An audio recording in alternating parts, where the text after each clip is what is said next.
Istilah raghima anfu dalam bahasa Arab tanda kehinaan. Jadi kalau ada orang mau di masa jahiliyah sampai berlaku sampai ke masa Rasulullah SAW, ketika ada orang menghina seorang lain, dia berkata raghima anfuk. Apa itu raghima anfuk? Anfuk itu bahasa Arab hidung. Jadi seolah-olah hidungmu tercampur dengan tanah dan pasir. Itu tanda kehinaan. Maka malaikat Jibril berkata, raghima anfuh, fantas dihina oleh Allah. Kalau saya artikan, fantas dihina oleh Allah Subhanahu wa taala. Man adraka Ramadan walam yughfar lah.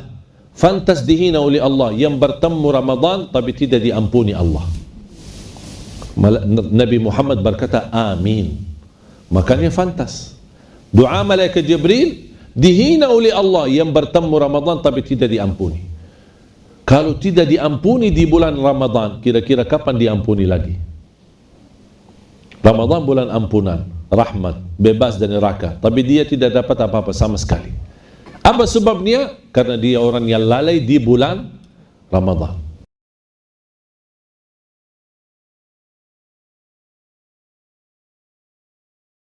Assalamualaikum warahmatullahi wabarakatuh.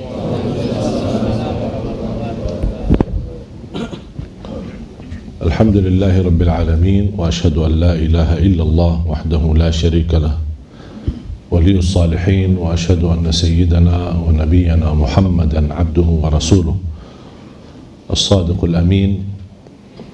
Allahumma salli wa sallim wa barik ala sayyidina Muhammad wa ala alihi wa sahbihi wa man tabi'ahum bi ihsanin ila yaumiddin. Subhanaka la ilma lana illa ma 'allamtana innaka antal alimul hakim. Alhamdulillah, syukurillah, masih diberikan oleh Allah Subhanahu wa taala umur untuk kita menambah ibadah. Karena inti daripada umur kita, kehidupan kita di dunia hanya untuk beribadah kepada Allah Subhanahu wa taala. Itu tugas yang utama. Kalau kita perhatikan, berdulikan, utamakan tugas yang utama ini, selain itu semua urusan kita akan beres. Tetapi kalau kita utamakan hal yang lain, pasti akan terjadi banyak hambatan dalam beribadah maupun dalam urusan dunia. Sahabat Rasulullah SAW, karena mereka sudah faham inti daripada kehidupan mereka hanya untuk menjalani tugas, dan tugas mereka beribadah kepada Allah, mereka sudah benar-benar faham itu. Makanya mereka tidak melepaskan keutamaannya ini, mendekatkan dirinya kepada Allah Subhanahu wa taala. Makanya mereka dapat dunia dan akhirat. Bahkan sebelum mereka meninggal dunia sudah diberikan berita gembira menjadi jaminan menjadi ahli surga.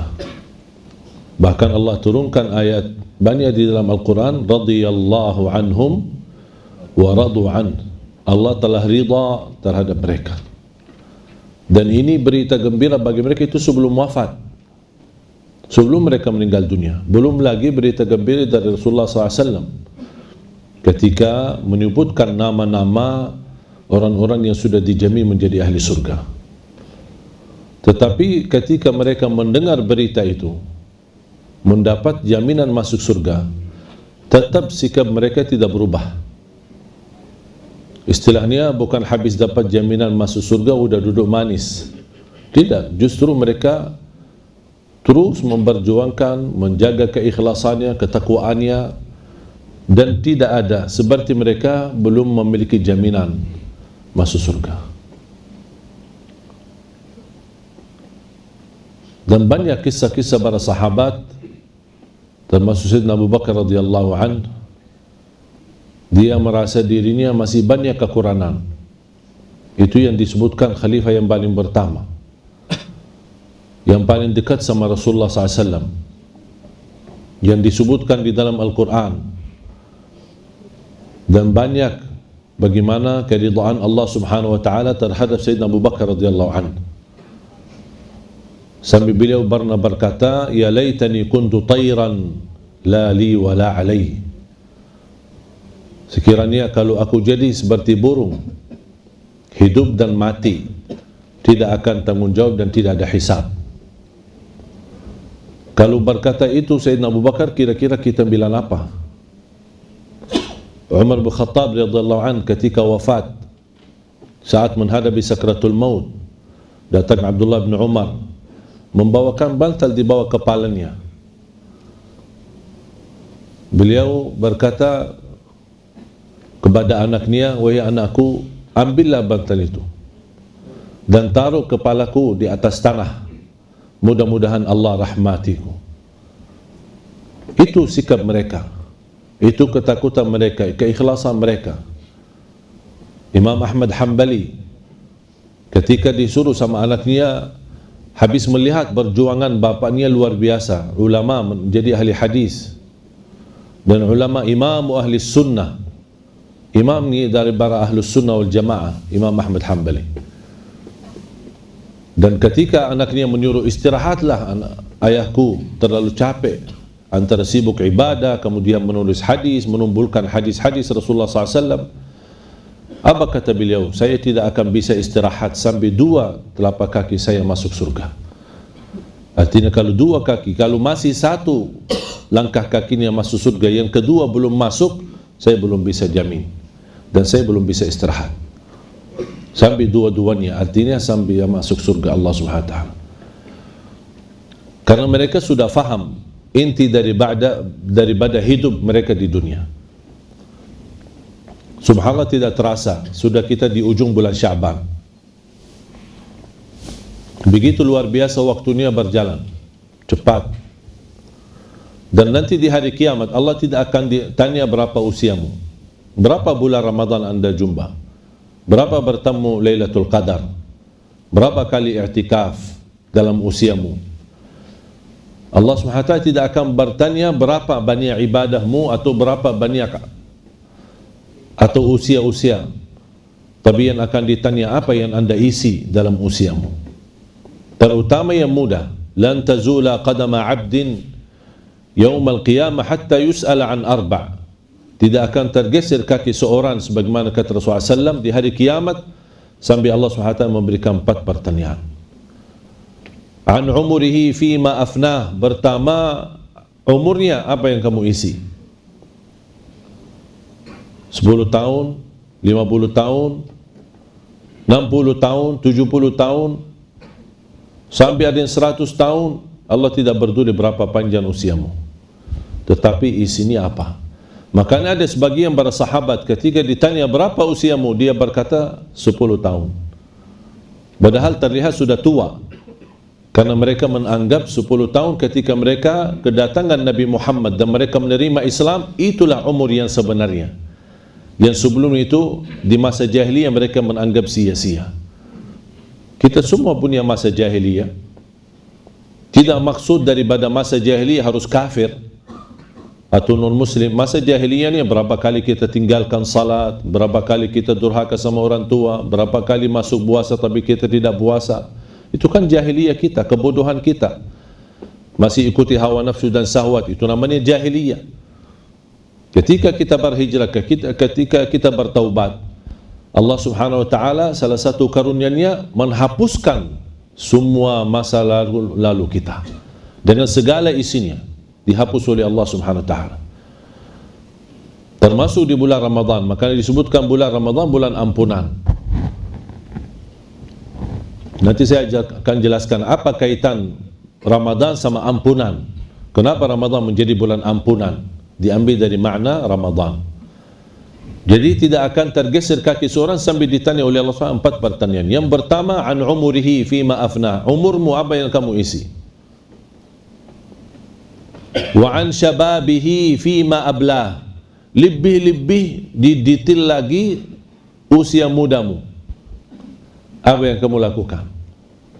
Padahal usia muda itu termasuk sebagian dari umur kan? Tapi kenapa ditanya lagi? Sudah ditanya soal umur, ditanya lagi soal usia muda. Karena di usia muda yang saya mengambil dari beberapa ayat dan hadis Rasulullah SAW, kesimpulannya, seorang pemuda yang taat lebih mulia di sisi Allah daripada yang tua yang taat. Nih, sama-sama taat kan? Tapi di sisi Allah lebih muda, yang usia muda, taat, istiqamah, jauh lebih mulia dan agung di sisi Allah daripada yang tua yang taat. Kenapa? Karena godaan yang muda itu jauh lebih besar daripada yang tua. Kalau sudah tua, apa yang mau digoda? Tapi dia menghadapi godaan, hawa nafsunya, syahwat yang begitu tinggi, terpengaruhi dengan lingkungan, tapi dia mampu menghadapi semuanya dan dia tetap istiqamah dalam bertaat kepada Allah. Makanya disebutkan salah satu dari 7 orang yang di bawah naungan Allah Subhanahu wa taala, disebutkan wasyabun nasha'a fi ta'atillah, seorang pemuda yang bisa menjaga diri dalam taat kepada Allah Subhanahu. Disebutkan sampai dia memiliki keistimewaan di hari kiamat di bawah naungan Allah Subhanahu wa taala hari kiamat. Semuanya di hari kiamat kena matahari. Begitu panas dan keringat. Dan keringatnya kalau kita di dunia dari atas ke bawah, kalau di akhirat kebalik. Keringatnya bukan turun tapi naik dari kaki sampai ke atas. Seberapa banyak dosa kita semakin naik. Sampai ada orang yang tenggelam dalam keringatnya sendiri. Na'udzubillah min dzalik. Oleh karena itu seorang pemuda yang taat, istiqamah, pasti dia mendapatkan posisi yang mulia di sisi Allah Subhanahu wa taala. Makanya Allah akan kita diminta bertanggungjawabannya, usia mudamu apa yang kamu lakukan? Wa an syababi fima ablah. Wa an malihi. Yang ketiga, wa an malihi, hartamu. Dari mana dan kemana? Disitulah kesulitannya. Kadang-kadang kita menjaga sumber yang halal, tapi pengeluarannya tidak jelas, mubazir. Apalagi kalau masuk ke haram. Jadi yang harus kita mempertanggungjawabannya bukan hanya sumber dana dari mana. Allah akan tanya, kemana uang itu? Kemana hartamu? Mana yang buat jalan Allah, di jalan Allah, mana yang buat untuk kehidupan dunia dan hiburan saja. Ini semua harus dipersiapkan pertanggungjawabannya. Dan yang akan ditanyakan bukan harta yang haram. Kalau soal yang haram, Allah tidak akan tanya lagi. Karena sudah jelas haram, tapi kita masih melakukannya, itu langsung diazab. Soal harta, halaluha hisab, wa haramuha iqab. Harta yang halal bakal dihisab. Padahal halal, bersih, tapi bakal dihisab. Dari mana dan kemana? Wa haramuha, harta yang haram tidak akan dihisab, tetapi langsung diazab. Na'udzubillah min dzalik. Jadi dari mana dan kemana? Dan banyak kita lihat orang yang memiliki kemampuan, seberapa persen yang dia untuk umat, untuk lillahi ta'ala, dan seberapa persen yang dia gunakan untuk dunia. Ketika masuk rumah orang yang kaya, hiasannya saja bisa miliaran. Berhiasan sana sini, di ruang ini, di ruang itu. Ini bakal dipertanggungjawab. Memang halal, usahanya halal, bisnisnya halal, tidak pernah dia mau yang haram. Tetapi begitu kemewahan, ini bakal ditanya oleh Allah Subhanahu wa taala dan bersiapkan bertanggungjawabannya di hadapan Allah. Jadi Islam tidak mengharamkan kita senang menikmati harta kita, tetapi ada batas. Ada batas. Hiburannya pun ada batas. Kesenangannya ada batas. Karena kita di dunia ini bukan untuk berhiburan, bersenang-senang. Kesenangan itu menjadi sampingan saja, tapi utama hidup kita di dunia, wa ma khalaqtul jinna wal insa illa liya'budun. Bagaimana kita bisa menjaga kemuliaan kalimat la ilaha illallah, menjaga sampai kita wafat, dan insyaallah kita wafat dalam mengucapkan la ilaha illallah. Terus yang keempat pertanyaan, wa an ilmihi madza amila bihi. Dengan ilmumu apa yang kamu amalkan? Allah tidak akan tanya berapa banyak belajar, berapa majlis talim anda hadir, berapa guru kamu, berapa anda mendengar ceramah sana sini, berapa anda mendengar di YouTube. Allah tidak tanya itu. Tapi ditanya, amalannya apa? Sudah belajar? Ya. Amal? Belum ada. Oleh karena itu, sebaik-baik ilmu yang kita mampu mengamalkan. Dalam istilah ilmu nafi' diikuti dengan amalun salih. Walaupun amalan yang kita lakukan tidak sempurna sesuai ilmu yang kita dapat, tapi sudah ada ikhtiar, sudah ada usaha. Ya Allah, itulah kemampuan kami. La yukallifullahu nafsan illa usaha. Fattaqullaha mastata'tum. Bertakwalah kepada Allah sesuai kemampuan. Sampai Rasulullah SAW bersabda, "Idza amartukum bi amrin fa'tu minhu mastata'tum." Kalau aku perintahkan kalian, lakukan apa yang kalian mampu. Apa yang kita mampu.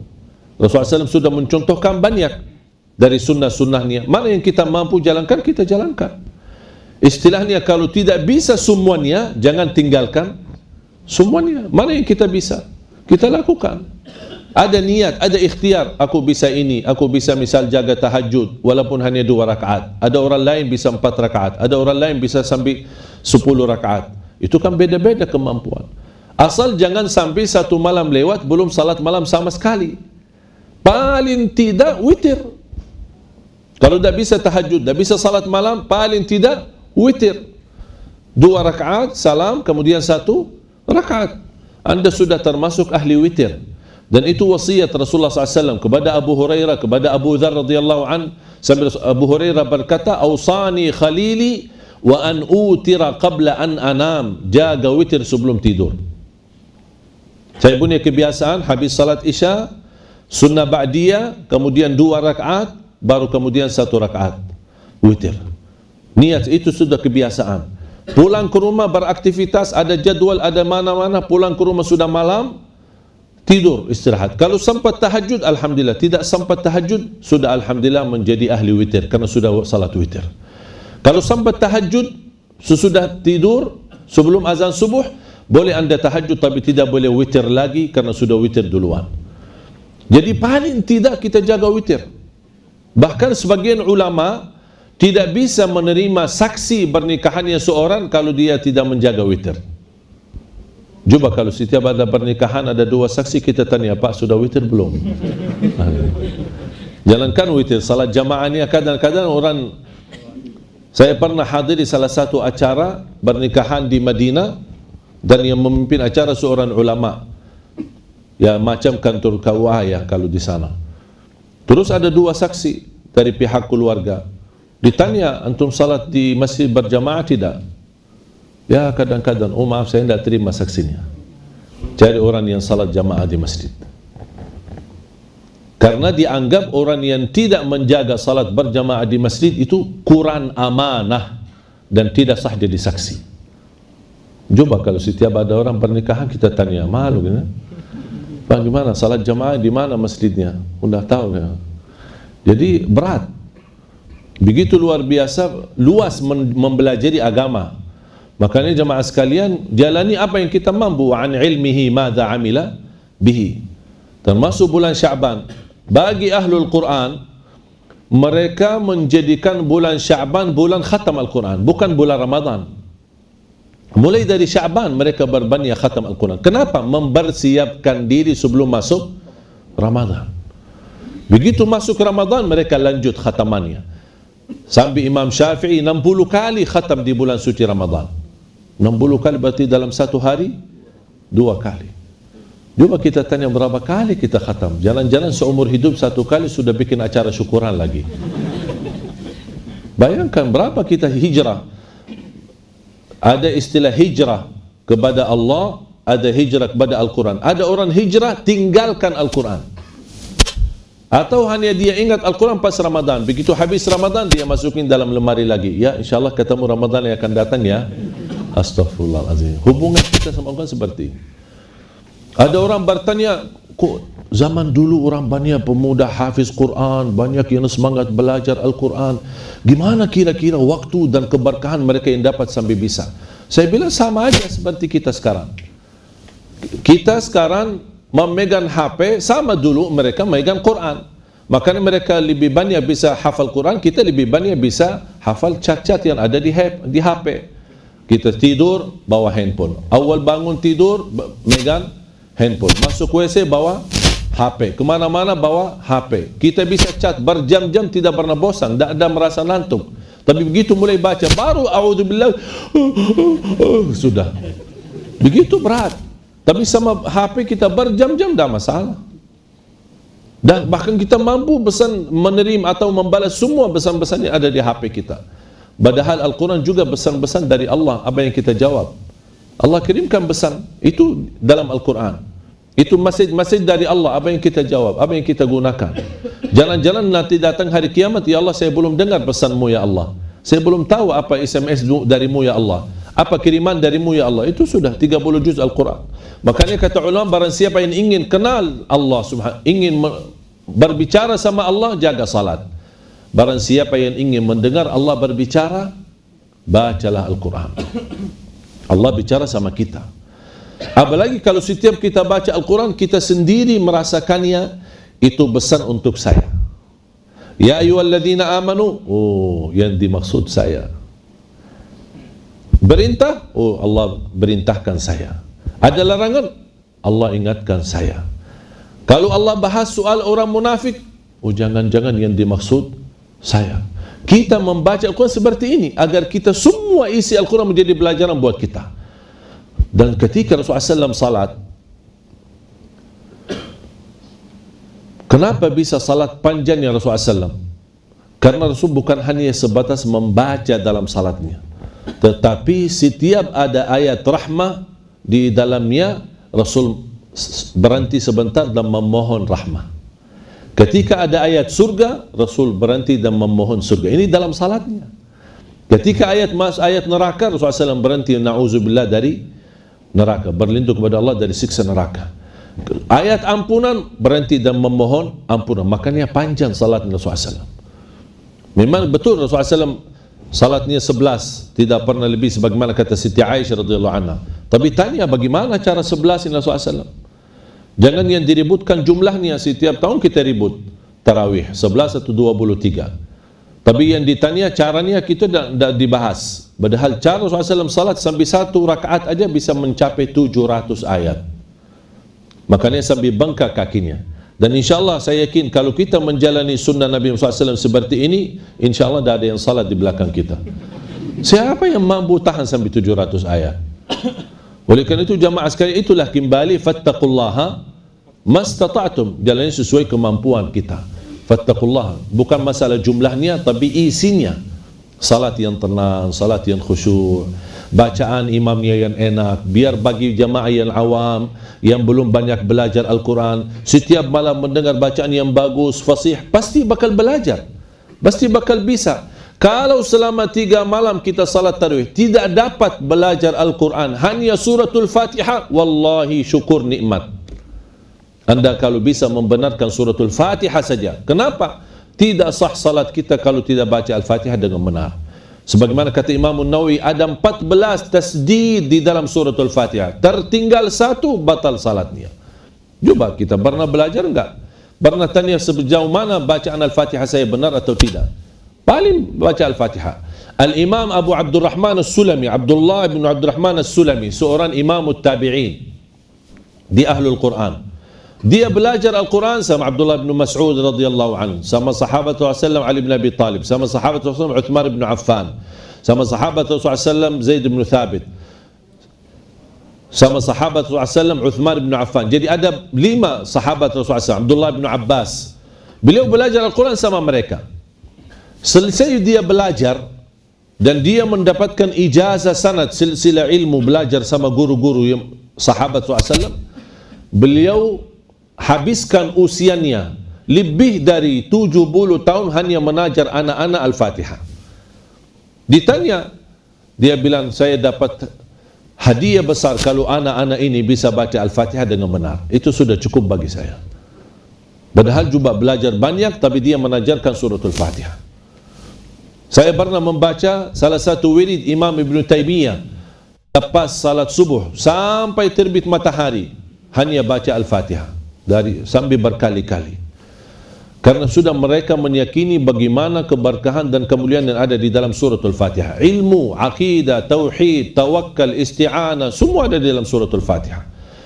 Qala Imam Al-Qayyim, barang siapa yang memahami suratul Fatihah, semua isi Al-Quran, semua ilmu kembali kepada Al-Quran, dan semua ilmu yang ada dalam Quran kembali kepada suratul Fatihah, dan semua inti daripada isi suratul Fatihah, iyyaka na'budu wa iyyaka nasta'in. Maka Imam Al-Qayyim bikin buku sangat bagus. Saya usulkan kalau anda bisa beli buku ini atau bisa download di internet atau di Syekh Google.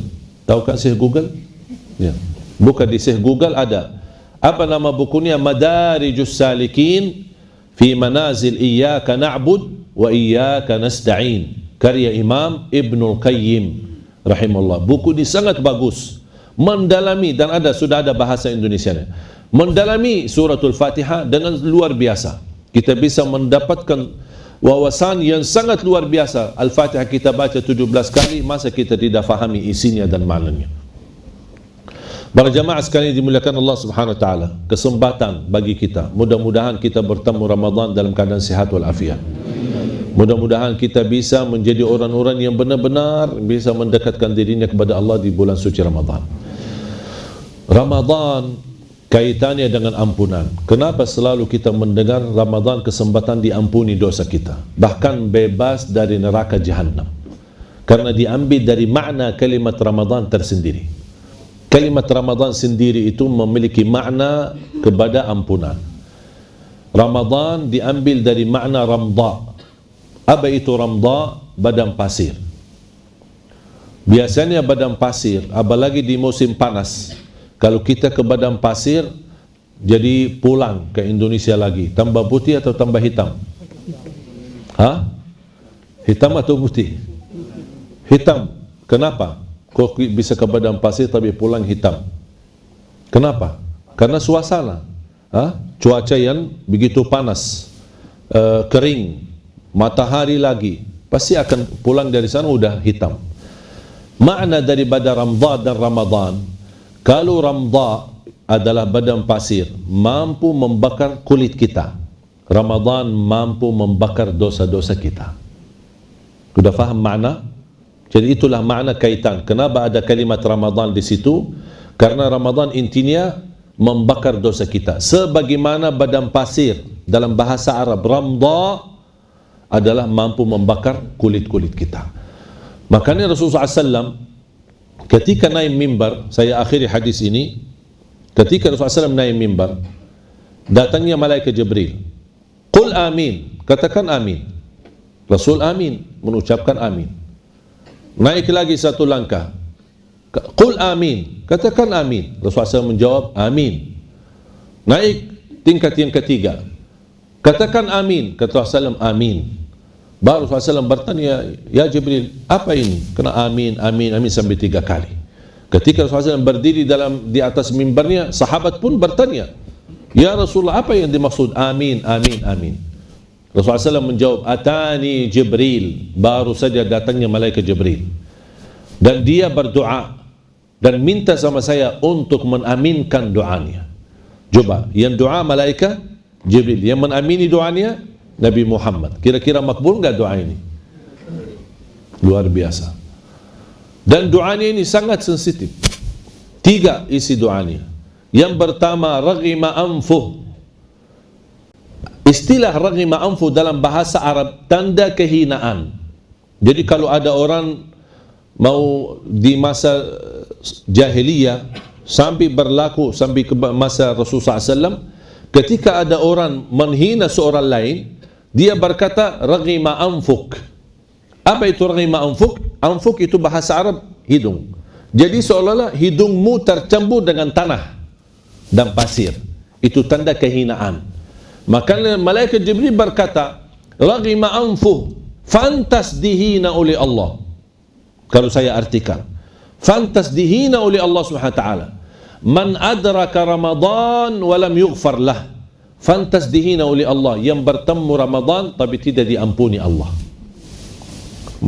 Nabi Muhammad berkata amin. Makanya fantas. Doa malaikat Jibril dihina oleh Allah, yang bertemu Ramadan tapi tidak diampuni. Kalau tidak diampuni di bulan Ramadan, kira-kira kapan diampuni lagi? Ramadan bulan ampunan, rahmat, bebas dari neraka, tapi dia tidak dapat apa-apa sama sekali. Apa sebabnya? Karena dia orang yang lalai di bulan Ramadan. Kalau di bulan Ramadan aja bisa lalai, kira-kira gimana bulan-bulan yang lain? Makanya fantas dihina oleh Allah Subhanahu wa taala, na'udzubillah.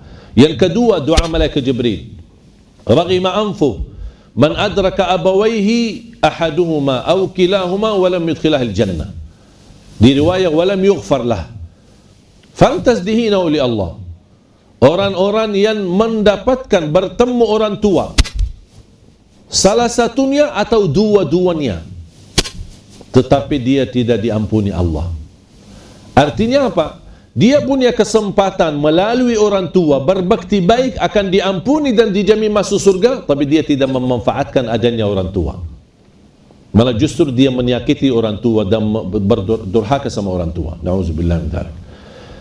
Makanya ada seorang ulama ketika meninggal ibunya dan dia menangis, terlihat sedih. Muridnya menegur gurunya. Guru, selama ini guru mengajarkan kami sabar menghadapi bala, musibah, apalagi musibah kematian. Kok kami lihat guru kami malah sedih dan nangis. Apa kata beliau? Saya bukan nangis karena ibu saya meninggal, tapi saya menangis karena baru pintu surga tertutup. Istilahnya melalui berbakti baik sama orang tua, kalau sudah meninggal dunia tertutup sudah pintunya, tidak ada lagi melalui mereka.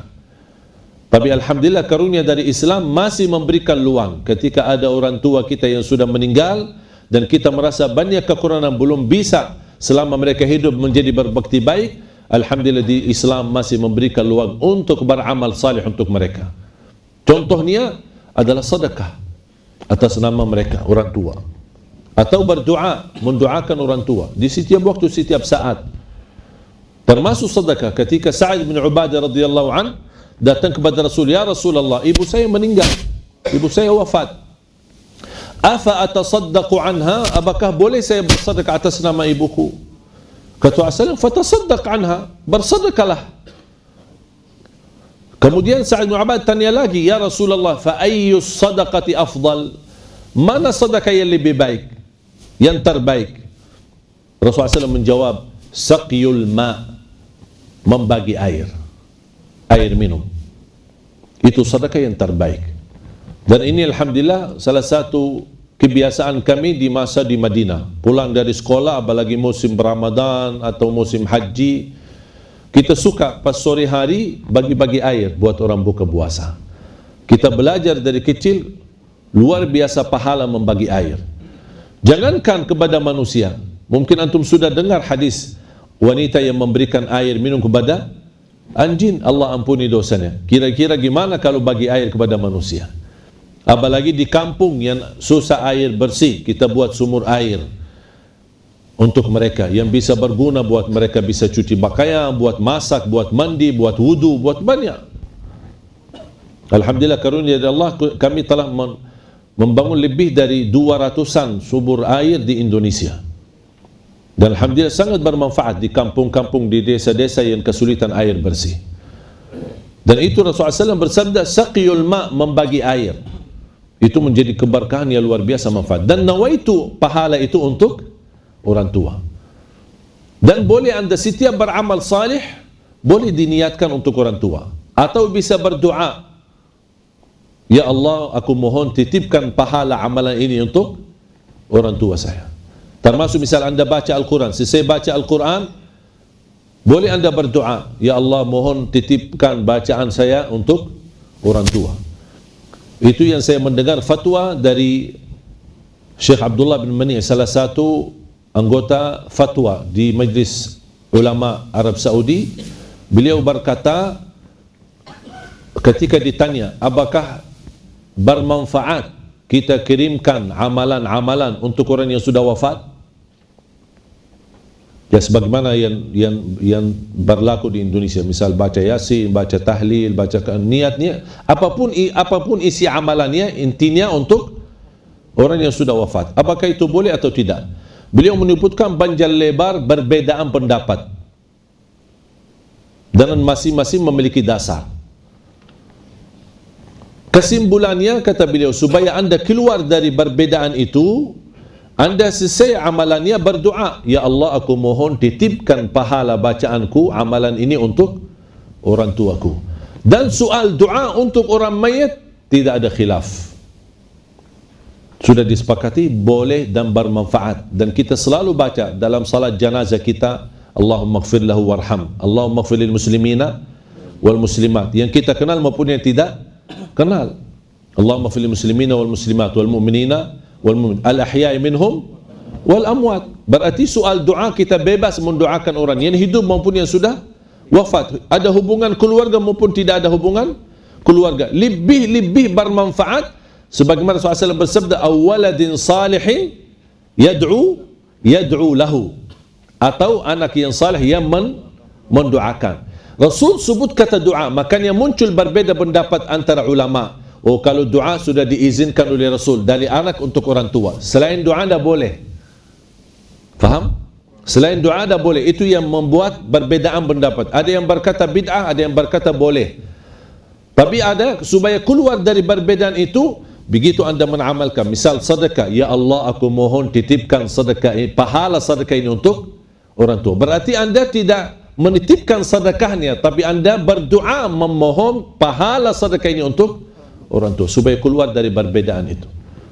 Dan itu masalah panjang lebar. Saya sudah membaca sekian buku, luar biasa. Kalau kita mendalami perbedaan itu, masalah apakah boleh tidak untuk beramal, memberikan amalan-amalan untuk orang yang sudah wafat, seperti contohnya baca Quran, seperti contohnya zikir, untuk niatnya untuk orang yang sudah meninggal. Ini sangat sensitif masalah ini, karena perbedaannya luar biasa di antara ulama.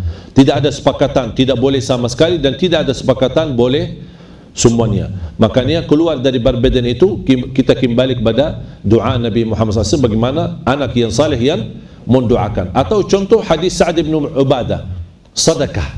Ketika ada orang berkata, ya Rasulullah, ibu saya meninggal, apakah saya boleh bersedekah? Berarti ada izin dari Rasul, kita boleh bersedekah. Salah satu amalan yang saya sampaikan kepada jamaah, sedekah subuh. Kalau boleh, mulai hari ini, kalau bisa istiqamah, sedekah subuh. Kenapa saya bilang sedekah subuh? Semua sedekah di waktu mana dan dimanapun insyaAllah baik, manfaatnya banyak. Tapi kenapa saya fokus sedekah subuh? Karena itu sarangnya dari Nabi Muhammad SAW, bukan dari saya.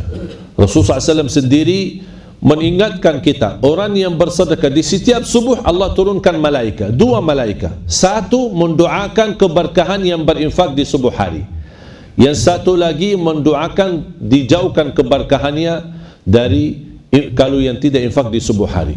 Makanya subhanallah, saya mendapatkan pelajaran, dan banyak jamaah mengamalkan amalan ini untuk hajatnya, untuk kesembuhannya, untuk apa saja, luar biasa mendapatkan keberkahannya dan balasannya dari Allah SWT. Sedekah subuh, begitu anda isi, boleh berdoa.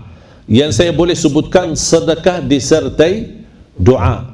Itu namanya at-tawassul bil amali salih, dan banyak contohnya di hadis-hadis Rasulullah SAW.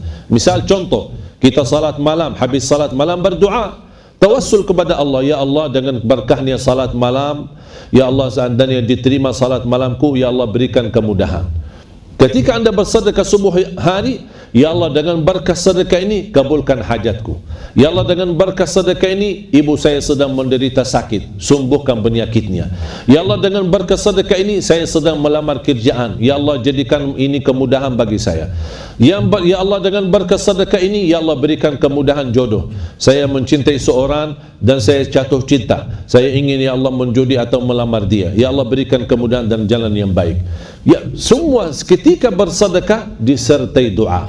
Sedekah subuh maupun sedekah di waktu-waktu yang lain. Seperti kebiasaan ada orang yang sedekah di kota amal, di masjid, di majlis ta'lim atau di hari Jumat. Intinya jangan lupa berdoa.